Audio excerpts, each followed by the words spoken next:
Cet automobiliste s'est garé en plein passage piéton et à proximité des rames du tramway que ses usagers, eux, n'hésitent pas à traverser. Des imprudences à l'origine d'accidents qui se sont multipliés depuis la mise en service du tram.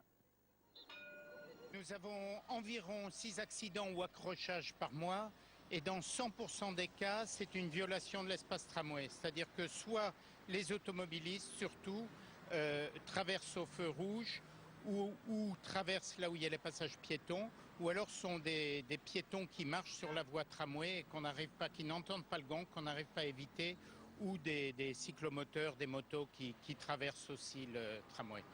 Les accrochages entre voitures et tramway constituent 60% du total des accidents.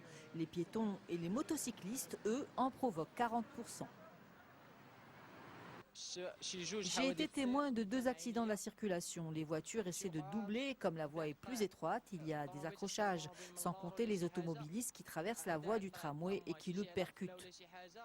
Je ne comprends pas ces personnes, que ce soit les piétons ou les automobilistes, qui voient le tram arriver et qui tentent quand même de traverser. Il y a un manque évident de civisme. La plupart des accidents se soldent heureusement par des blessures légères. En revanche, les pertes matérielles pèsent lourd sur le budget de la société du tramway de Rabat-Salé qui lance une 2e campagne de sensibilisation. Cette campagne va permettre de sensibiliser le public au nouveau code de la route en général et en particulier dans le contexte du tramway. Objectif, apprendre à cohabiter avec ce nouveau mode de transport. La première campagne de sensibilisation lancée en collaboration avec le Comité national de prévention des accidents de la route avait débuté en avril dernier et avait duré plus de 2 mois.